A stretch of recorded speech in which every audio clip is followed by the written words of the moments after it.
If you missed Verb Patterns Part 1, check the link in the description.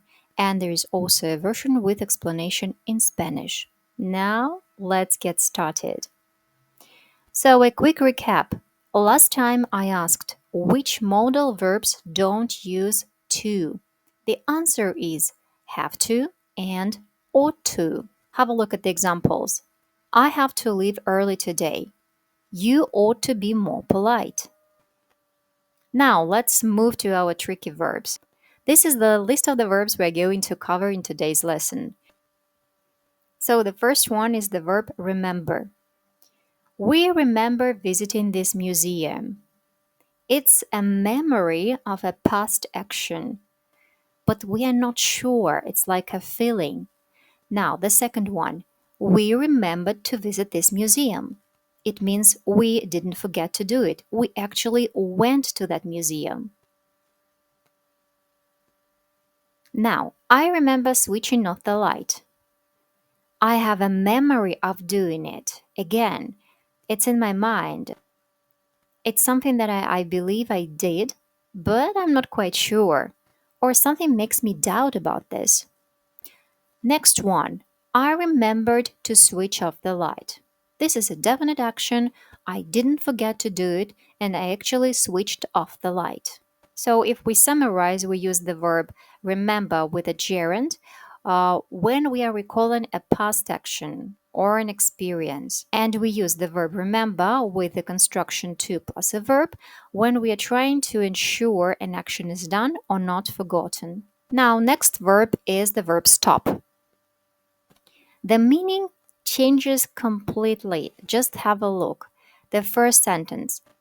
He stopped to tie his shoelaces. I made a pause intentionally because when we use an infinitive with the verb stop, we actually stop doing some activities or something in order to do something else. So in this case, he paused another activity, which we don't know about, in order to tie his shoelaces. The second example, he stopped tying his shoelaces, means he ended the action of tying his shoelaces. Okay, the action is finished. The next example, she stopped answering my questions. She ended the action completely. So she is not going to answer any of my questions anymore. Okay, she stopped answering my questions. Or probably I'm done with the questions. I have no more questions. So the second sentence, she stopped to answer my questions, means that she paused. And let's read again the sentence. She stopped to answer my questions. So she paused something else, to answer my question. So if we summarize, the verb stop used with an ing form, it's about an action which ends. And the verb stop used with an infinitive with to, it's about stopping one thing in order to do something else. Next verb is the verb try. And the sentence, try opening the window. Look, there is a small difference, but you have to feel it. So, try opening the window.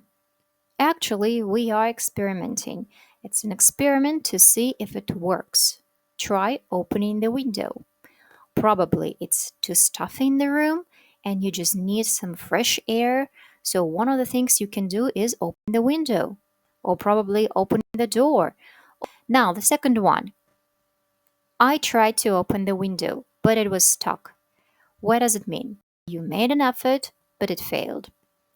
You tried to do something difficult. The next example. She tried cooking a new recipe. It's an experiment with something new.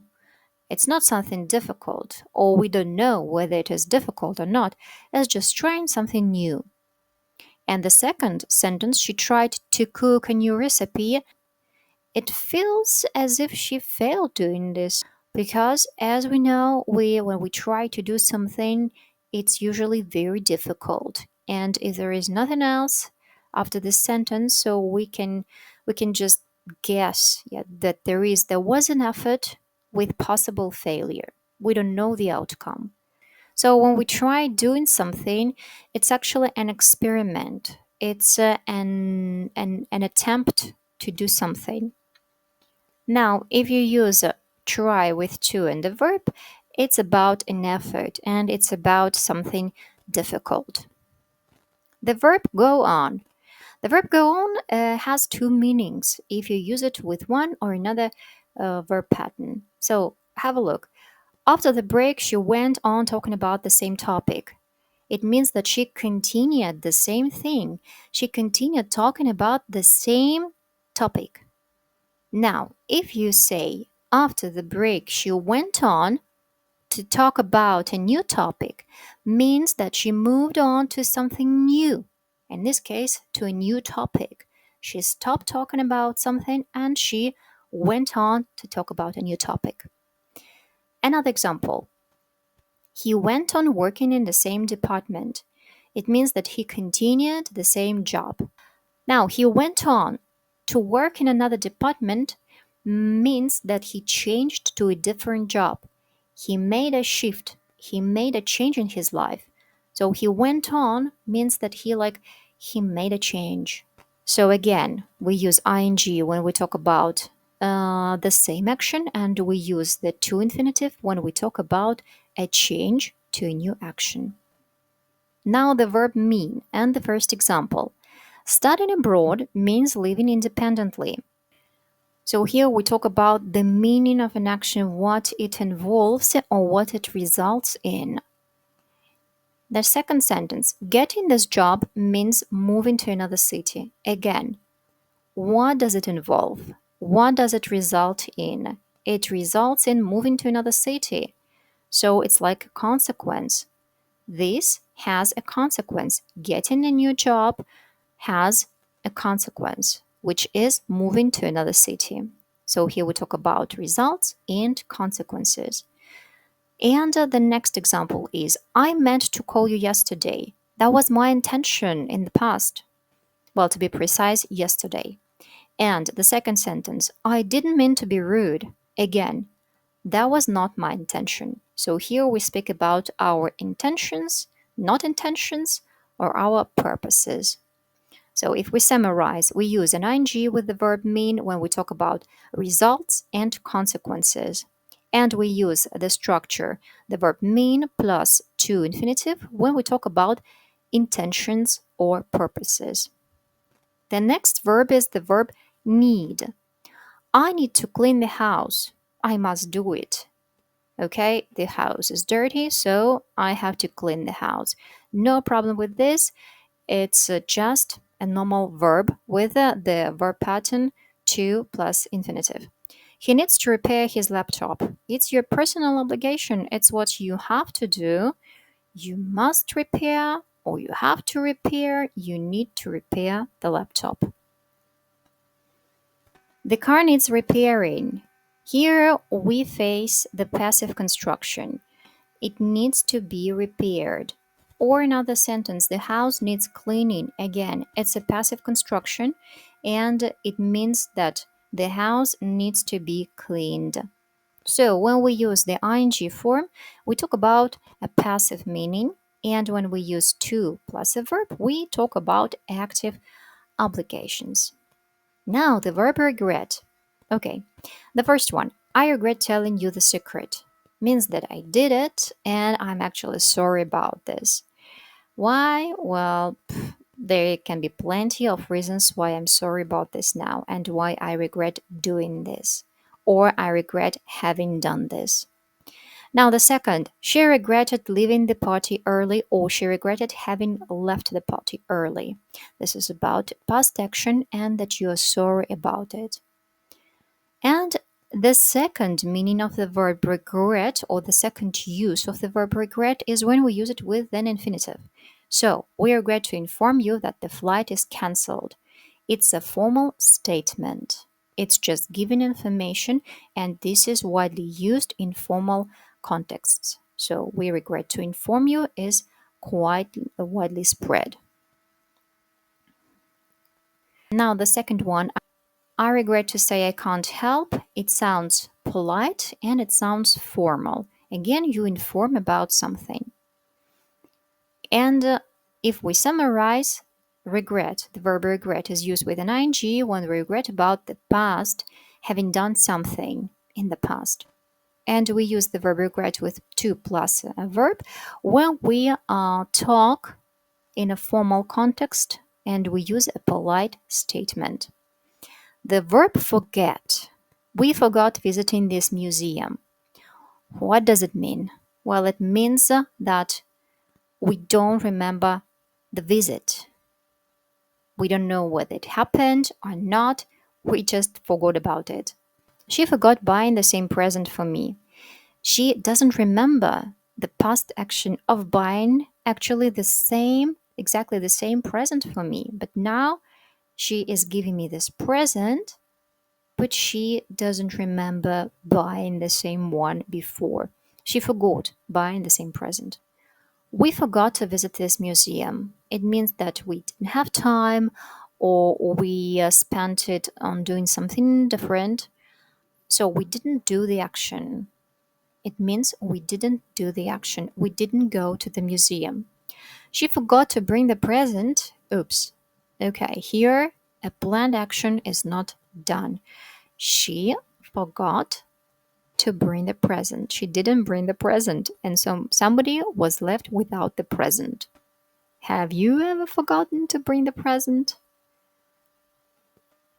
Now, what is the explanation? So we use the verb forget with ing when we talk about forgetting past events. And when we use forget with to infinitive, it's about forgetting to do something planned. And some fixed expressions with gerunds. Here are some fixed expressions that we use with a gerund, such as it's no use doing something or it's worth doing something. We are going to look at the examples of these expressions, but just so you know, they all follow the same pattern. They are always followed by a gerund. The first expression, it's no use doing something. For example, it's no use arguing with him. The next expression, it is worth doing something. This book is worth reading. Next, look forward to doing something. I look forward to meeting you soon. Now, feels like doing something. To feel like doing something. Do you feel like going out tonight? All right, and now the expression can't help. It's a very tricky expression, and you really need to understand the meaning because it feels like you are saying one thing, but it means actually the opposite. Have a look. She can't help feeling nervous. It's an involuntary reaction. She actually feels nervous. She can't do anything about that. When you say I can't help doing something, you cannot do anything about that. You actually do that. So you feel nervous. If you say I can't help feeling nervous, you do feel nervous. Now, they can't help noticing the mistakes. It's like an automatic reaction. They do it all the time. They notice the mistakes. Now, I can't help laughing at his jokes. I can't control it. Okay, so you lose control over yourself and you cannot stop laughing. I can't help laughing. It means like I can't stop laughing. They can't help telling the truth. It might be their natural reaction. They can't stop telling the truth. Or they can't help telling the truth. So this expression is always followed by a gerund, and it's about something you can't control. You can't stop doing. Remember, you can download the free PDF of verb patterns from the description to help you study. Check the Spanish version if you prefer learning in Spanish, and take the level test if you are not sure about your level. If this video helped you, like, subscribe, and check my other lessons. See you next time. Bye-bye.